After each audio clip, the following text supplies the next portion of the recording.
ছোটবেলাকার বান্ধবীর রিকোয়েস্টে আজ আমি এই রেসিপিটা তৈরি করছি। ওর অনেক পছন্দের একটা রেসিপি, একবার ওকে তৈরি করে খাইয়েছিলাম এবং সে আবারও এটা খেতে চাইলো। তো কি আর করা, তাই আজকে তৈরি করছি আমি। আসসালামু আলাইকুম, সবাই কেমন আছেন? আশা করি অনেক ভালো আছেন। শুকর আলহামদুলিল্লাহ, আমিও বেশ ভালো আছি। তো আমি এখানে কচু পেয়ে আর দেরি করিনি, কচুটা নিয়ে নিলাম। নিয়ে এর একটা অংশ নিয়ে এটা খোসা ছাড়িয়ে স্লাইস স্লাইস করে এটাকে আমি সেদ্ধ করে নিচ্ছি। যদিও কচুটাতে তেমন একটা তেমন না, একেবারেই গলা ধরার সম্ভাবনা ছিল না। যেহেতু আমি নিজে হাতে কেটেছি, একটু হাত চুলকায়নি। তারপরও যেহেতু ঘরের ছোট সদস্যরা খাবে, তাই এগুলোকে আমি একটু সেদ্ধ করে পানি ঝরিয়ে নিয়েছি এবং ভালো করেই সেদ্ধ করেছি, একেবারেই সেদ্ধ হয়ে গেছে। এই যে চামচ দিলেই দেখা যাচ্ছে যে সেদ্ধ হয়ে গেছে। তা আমি সবগুলোকে নামিয়ে নিলাম। এরপর এখানে একটু লবণ ছিটিয়ে দিব, সেই সাথে দিব হলুদের গুঁড়ো। লবণ আর হলুদের গুঁড়ো একসাথে দিয়ে এগুলাকে ভালো করে একটু মেখে নিব। মেখে নিয়ে একটা ফ্রাই প্যানে আমি কিছুটা সরিষার তেল দিয়ে দিলাম। দিয়ে এরপর একে একে সবগুলো স্লাইস আমি এখানে দিয়ে দিচ্ছি। বান্ধবীর পছন্দ বলে কথা, আর কেউ যদি অনেক ভালোবেসে কোনো কিছু খেতে চায়, ওটা তো তৈরি না করে আসলে পারা যায় না। তো আমারও ভর্তা অনেক পছন্দ। এক পিঠ ভালো করে হয়ে গেলে আমি আরেক পিঠ দিয়ে দিচ্ছি উল্টিয়ে। যদিও আগের থেকে যেহেতু সেদ্ধ করা, একটু লাল লাল হয়ে গেলে আমি এগুলাকে নামিয়ে নেব।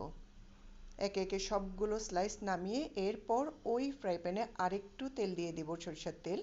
দিয়ে সেখানে আমি বেশ কিছুটা গোটা লাল মরিচ দিয়ে দিলাম। সেই সাথে দিয়ে দিলাম রসুন, কাঁচামরিচ, তারপরে দিয়ে দিলাম কয়েকটা চিংড়ি। দিয়ে এগুলাকে ভালো করে নেড়ে নিব। আর যে কোনো ভর্তাতে ঝালের পরিমাণটা একটু বেশি হলেই ভালো লাগে। ভর্তাতে যদি ঝাল না হয়, সেটা মুখে যদি না লাগে, তাহলে আসলে ভর্তা খাওয়ার মজাই বোঝা যায় না। বিশেষ করে যারা ঝাল পছন্দ করে, ভর্তা পছন্দ করে, তারা তো অবশ্যই ঝাল দিবে অনেক বেশি। আর এখানে আমি শেষের দিকে দিয়ে দিলাম কিছু পেঁয়াজ কুচি আর দিয়ে দিলাম লবণ। দিয়ে আবারও ভালো করে নেড়ে চেড়ে কিছুক্ষণ একদম ভাজা ভাজা করে নিব। এবার আমি এখানে আগে থেকে ভাজা সেই স্লাইসগুলো দিয়ে দিব। দিয়ে আরেকটু ভেজে নিব। যদিও ওগুলো আগে থেকেই ভেজে রেখেছিলাম, তারপরও শেষের দিকে আরেকবার মরিচ টরিচের সাথে আবার একটু ভাজা ভাজা করলে খেতে ভালো লাগে, একটু সুন্দর একটা ফ্লেভার আসে। তাই এগুলাকে আমি আরেকবার ভেজে নিচ্ছি। ভাজা হয়ে গেলে একটু ঠান্ডা হতে দিব। আর এদিকে একটা ব্লেন্ডার জারে আমি কিছুটা নারকেল দিয়ে দিয়েছি। এটা কোরানো নারকেল দিয়েছি। তারপর সবগুলো উপকরণ দিয়ে দিলাম। শেষে দিয়ে দিলাম কিছু ধনেপাতা। আমি কচুগুলোকে একটু টুকরা টুকরা করে দিয়েছি।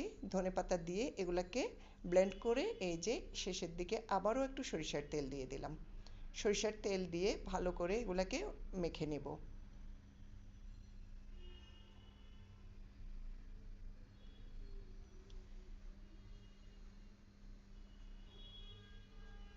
আমার ভর্তাটা পুরোপুরি রেডি হয়ে গেছে। আর এটা এত মজা যে কি আর বলবো। অনায়াসে এক প্লেট ভাত শুধুমাত্র এই ভর্তাটা দিয়েই খেয়ে ওঠা যায়। বিশেষ করে যারা ভর্তা পছন্দ করেন, তারা তো, তাদের জন্য তার কথাই নেই। অনেক মজা হয়েছিল এই ভর্তাটা। অনেক দিন পরে আমি তৈরি করেছি। আগে প্রায়ই তৈরি করতাম, কিন্তু ইদানিং দেখা যায় যে খেয়াল থাকে না, আলসেমি করে তৈরি করা হয় না। তো আজ আবার বান্ধবীর রিকোয়েস্টে তৈরি করলাম, এই আর কি। আর এখানে শেষের দিকে কিছু লেবু স্লাইস করে দিয়ে দিলাম, এটা শুধুমাত্র দেখার সৌন্দর্যের জন্যে, আর কিছুই না। আবার এখানে যদি গলা ধরার সম্ভাবনা থাকে, একটু লেবুর রস দিয়ে দিলেও ভালো হয়। আজ এই পর্যন্তই। আল্লাহ হাফেজ।